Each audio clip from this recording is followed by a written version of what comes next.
Yoshino is a high school girl with a pretty unusual background. She's been raised in a Yakuza family. Even though her family life is far from normal, she's managed to keep things peaceful and quiet. That is, until the day she finds out her grandfather has already made plans for her future. She's going to marry Kirishima, the heir of another Yakuza family. She's not having it. She hates that guy more than she hates waking up early. Ozu is chilling with the two guys Kirishima beat up earlier, and he's just casually mentions that he told Nao to bring both Kirishima and Yoshino to the warehouse he rented, which instantly pisses off the two men. Right now, Ozu has his men watching the hotel where Kirishima is staying, and he's ordered Nao to bring Kirishima to the warehouse by 10 p.m. Just as things are getting tense, a red-haired thug beside Ozu drops the bombshell. Azami has just arrived in Osaka, and that's news Ozu is not excited to hear. Meanwhile, on the phone, Yoshino is updating the thugs hired by Shiori Akaza. She tells them they must have a grudge against her and Kirishima, explaining why they've come all the way from Tokyo. She also mentions that after getting Nao's contact info, she staked out Ozu's mansion in Kobe. Kirishima knew the place, so he gave Nao a note saying they were leaving. But when Yoshino mentions spotting a red-haired guy with a perm, Kirishima starts getting nervous. Don't be nervous, you're gonna be great! He tells Yoshino to head home.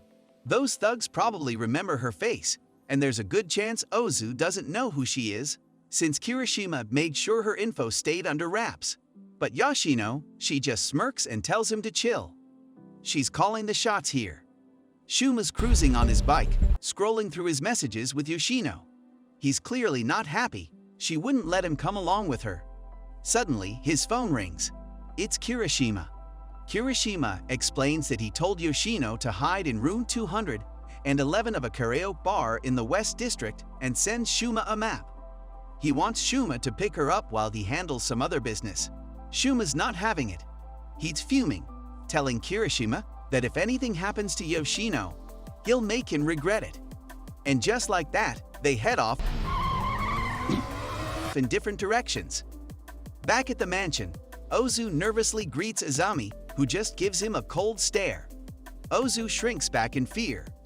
After Azami leaves, Yoshino strolls in, all smiles. She asks if Ozu remembers her, using the alias Mai Suzuki, and mentions they last met at a Hoyu University event. Ozu admits he doesn't recall her but keeps chatting. He mentions checking social media and finding a small account that could be hers. He briefly considers Kirishima sent her, but dismisses it, knowing Kirishima would have come himself. He's not fond of her face, but is definitely interested in her body. Meanwhile, at the karaoke bar, Nao reflects on everything that's happened. Kirishima brought her there because it wasn't safe where he was headed. He wishes he blocked Nao's number from Yoshino's phone, but now he has to go the extra mile to keep her safe. Just then, Shuma bursts in, annoyed and frustrated. He's been played, and Yoshino's nowhere to be found. Nao tries to hand Shuma the cloned phone, but he's not having it, he's taking her with him. Outside the room, the thugs who've been tailing Nao are talking smack, wondering where Kirishima is. When Shoma hears them threaten to mess up Kirishima and Yoshino, he doesn't waste a second. He kicks one of them straight in the gut. No one's gonna talk about Yoshino like that, especially not these lowlifes. Another thug charges at Shuma with a baton, but Shuma just steps aside like it's nothing and knocks the guy out with a single hit. Next, another guy tries to get a headlock on him, but Shuma doesn't even flinch. He punches that guy out too. Just as Shuma thinks he's cleared the field, the red-haired guy from earlier pops up and knocks out the first thug. He looks at Nao, smirks, and calls her cute, inviting her to dinner like it's just a casual Tuesday. Shoma pulls her away, not impressed.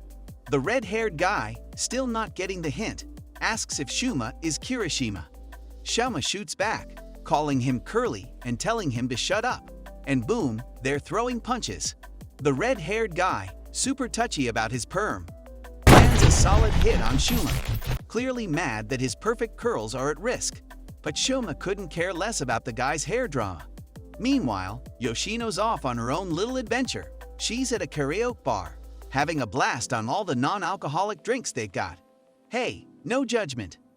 Back at the mansion, Ozu decides to step aside for a little break after a bit too much drinking. He gets a call from his thugs and learns that Kirishima has disappeared.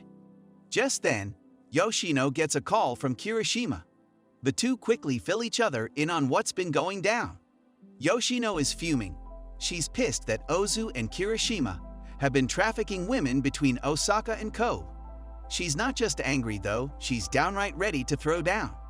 They're messing with her territory, and she's not about to let that slide. Kirishima decides it's time to say what he didn't get to at the aquarium. He's turning 18 on November 13th this year, something he's never told anyone before. He doesn't really have strong likes or dislikes when it comes to food, but he enjoys eating with her. Enjoy the rest of your weekend, boys. And as for hobbies, he doesn't really have any. But if she had some, he'd love to do them with her.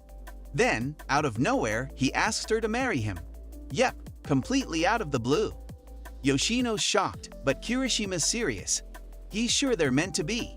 Kirishima believes it's possible because he loves her more than anyone and thinks no one else is right for her except him. So they make a wager. Since he can't marry her yet, the deal is this. If he wraps up everything with Ozu and the thugs before midnight and then beats her in a game afterward, she'll agree to be his girlfriend. Thanks for tuning in. Hit that subscribe button. Like and drop a comment to let us know what you think. Stay tuned for the next episode recap.